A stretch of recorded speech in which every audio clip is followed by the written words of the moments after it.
नमस्कार, सभी पेंशन भोगियों का स्वागत करते हैं एक बार फिर से। दोस्तों, इस वक्त की पेंशन धारकों के लिए बड़ी खबर निकल कर आ रही है।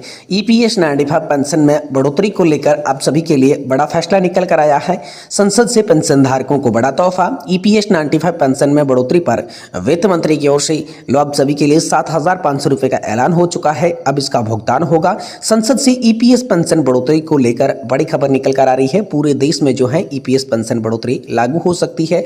साथ ही नई वेतन सीमा जो है 21,000 रुपये और 10,050 रुपये की पेंशन का फायदा आप सभी को किस तरीके से देखने को मिलेगा, इसके बारे में दोस्तों आज इस वीडियो के अंदर संपूर्ण रूप से जानकारी आप सभी को दी जाएगी। साथ ही हम बात करेंगे एम्प्लॉय पेंशन स्कीम 1995 को लेकर अगली बड़ी खबर की। तो ईपीएस पेंशन 7,500 रुपये चाहिए तो पीएम मोदी से मिले। 20 से 30 लाख रुपए का नुकसान जो है वो हो चुका है और इसी को लेकर एक ताज़ा रिपोर्ट आप सभी के लिए निकल कर सामने आ चुकी है। तो इसके बारे में भी आज इस वीडियो के अंदर बात करेंगे और साथ ही हम बात बताएंगे केंद्रीय कर्मचारियों के लिए हुई बल्ले बल्ले डीए में 56% बढ़ोतरी, 18 महीने के एरियर की भी घोषणा। साथ ही 65 वर्ष पर 5, 10 और 15% पेंशन बढ़ोतरी को लेकर आखिरकार आप सभी के लिए बड़ी खबर आ रही है।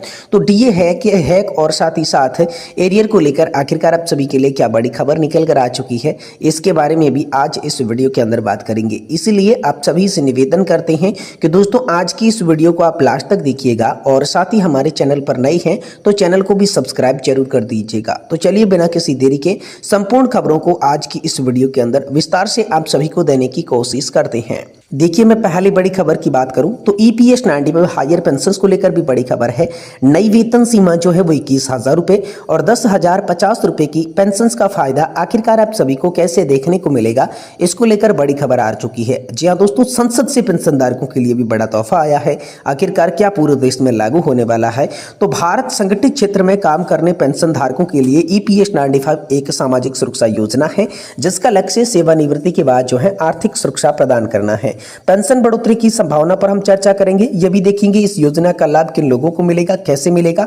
हमारा उद्देश्य है कि आपको इस विषय से जुड़ी पूरी जानकारी जो है सरल भाषा में समझाने की कोशिश करेंगे हम। तो सबसे पहले हम बात करेंगे ईपीएस 95 पेंशन बढ़ोतरी क्या है, इसकी सच्चाई। तो ईपीएस 95 पेंशन भोगी लंबे समय से मांग कर रहे हैं कि न्यूनतम पेंशन को बढ़ाकर यहाँ पर जो है वर्तमान में जो पेंशन भोगियों को केवल 1,000 रुपये की मिल रही है और इसके दौर में यहाँ पर महंगाई भत्ता भी नहीं मिल रहा है। इस महंगाई के दौर में बहुत कम पेंशन मिल रही है, इसे बढ़ाना चाहिए। न्यूनतम पेंशन 7,500 रुपये करने की यहाँ पर मांग की जा रही है।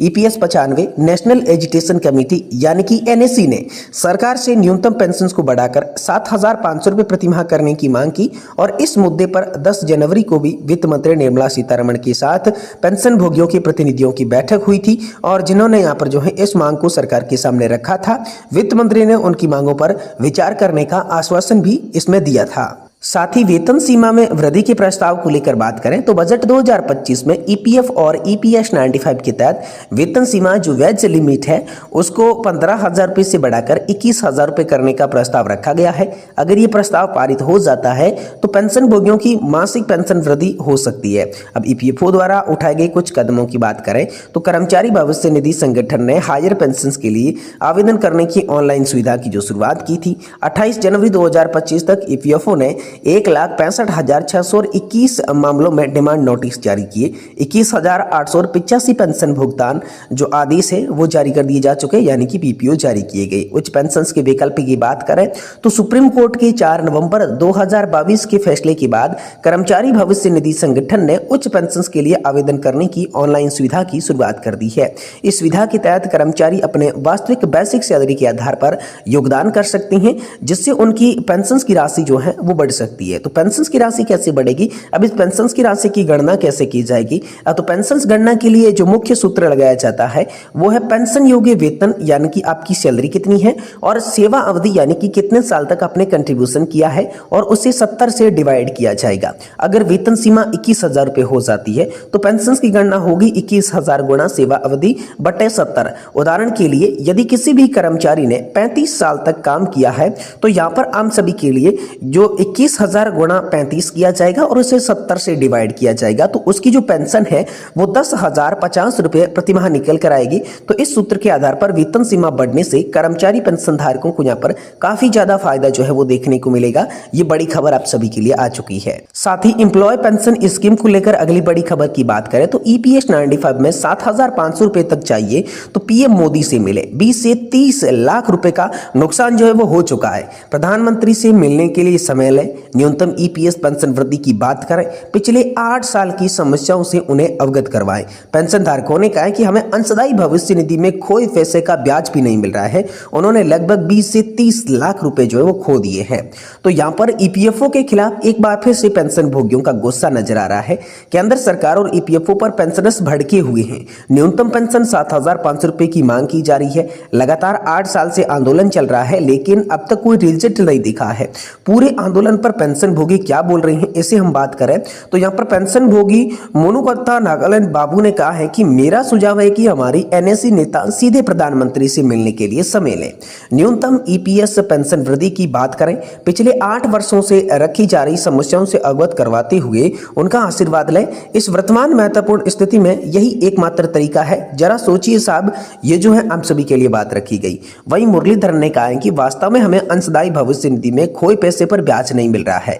लगभग 20-30 लाख रुपए खो दिए हैं। यदि वे ईपीएस गणना प्रणाली नहीं बदल रही हैं और 70 से भाग देकर 70, 55, 60 नहीं कर रही हैं, तभी कोई लाभ नहीं मिलेगा। अन्यथा हमें कोई संशोधन वृद्धि भी नहीं मिलेगी। केवल बेकार वरिष्ठ नागरिकों को मूर्ख ही नहीं बल्कि खूनी मूर्ख भी बना रही हैं। एक पेंशनर कौशल उपल ने कहा कि मैं इन प्रश्नों को बार बार कह रहा हूं। टीम एनएससी ने एक बार फिर से मोदी के मिलने का समय मांगना चाहिए और ईपीएस के मुद्दे को आगे बढ़ाना चाहिए। कृष्णमूर्ति शंकरन ने भी कहा कि प्रिय मित्रों, हमारे ईपीएस अधिकारियों और वित्त मंत्री से पहले ही न्यूनतम पेंशन की वृद्धि पर विचार नहीं करने का फैसला लिया। आखिर इसे बढ़ाकर 1,500 रुपए ही करने का फैसला कर सकती हैं, लेकिन वो भी जो है हाल फिलहाल में करते हुए नहीं नजर आ रहे हैं। ये तमाम तरीके के जो पेंशन धारक हैं उन्होंने राय दी है कि प्रधानमंत्री मोदी से मिलेंगे तो ही इस समस्या का हल जो है वो हो पाएगा। साथ ही अगली बड़ी खबर की बात करें तो केंद्रीय कर्मचारियों की बल्ले बल्ले बताई जा रही है। डीए में 56% की बढ़ोतरी, 18 महीने के एरियर को लेकर भी मंजूरी। जी हां दोस्तों, डीए हैक और एरियर को लेकर न्यू अपडेट आ चुका है। एक बड़ी खुशखबरी सामने आई है। केंद्र सरकार महंगाई भत्ते में 56% तक बढ़ोतरी और 18 महीने के एरियर को मंजूरी दे दी है। यह फैसला लाखों कर्मचारी और पेंशन भोगियों के लिए राहत लेकर आया, जो लंबे समय से इस घोषणा का इंतजार कर रहे थे। इस फैसले से न केवल उनकी मासिक आय में वृद्धि होगी बल्कि उन्हें एक मुश्त राशि भी बढ़कर मिलेगी। महंगाई भत्ता हर साल केंद्र सरकार राज्य सरकारों द्वारा संशोधित किया जाता है ताकि कर्मचारियों को बढ़ती महंगाई से राहत मिले। इस बार की घोषणा खास इसलिए है क्योंकि इसमें न केवल डीए की दर बढ़ाई गई बल्कि पिछले 18 महीनों के एरियर को भी मंजूर किया गया है। तो आइए इस घोषणा के बारे में विस्तार से बात करते हैं। अब महंगाई भत्ते से आम सभी के लिए जो वृद्धि की बात करें, सैलरी पर कितना असर पड़ेगा, तो जिनका भी बेसिक वेतन 18,000 रुपए है तो उन्हें अब पुराने डीए के हिसाब से 9,540 रुपए मिल रहे हैं और जो नया डीए है उस हिसाब से 10,000 यहाँ पर 80 रुपए मिलेंगे। यानी कि जो जिनका 18,000 का मूल वेतन है उन्हें अब 540 रुपए प्रति महीना ज्यादा मिलेंगे और जिनका यहाँ पर 56,000 रुपए तक का वेतन है उन्हें 1,683 रुपए यहाँ पर जो है बढ़कर मिलेंगे डीए बढ़ने से। अब 18 महीने की बकाया डीए एरियर को लेकर बात करें तो सरकार ने जनवरी 2020 से जून 2021 तक के 18 महीने के डीए एरियर को मंजूरी दे दी है।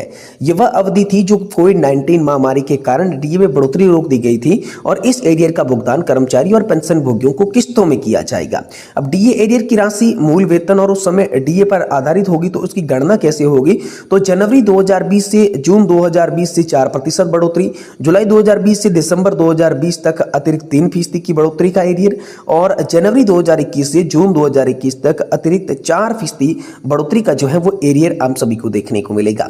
अब दोस्तों, विभिन्न वेतन स्तरों पर अनुमानित जो राशि बताई जा रही है, जिसमें 18,000 रुपए का जिनका भी वेतन है उन्हें लगभग 35,000 रुपए, जिनका 56,000 रुपए का वेतन है उन्हें लगभग 1,10,000 रुपए और जिनका लाख रुपए का वेतन है तो उन्हें लगभग 2 लाख रुपए से भी ज्यादा का जो एरियर की राशि है वो अनुमानित मिलेगी। लेकिन इसे मंजूरी मिली है तो अब इसे किस्तों में आपके खाते में ट्रांसफर किया जाएगा। ये बड़ी खबर आ रही है।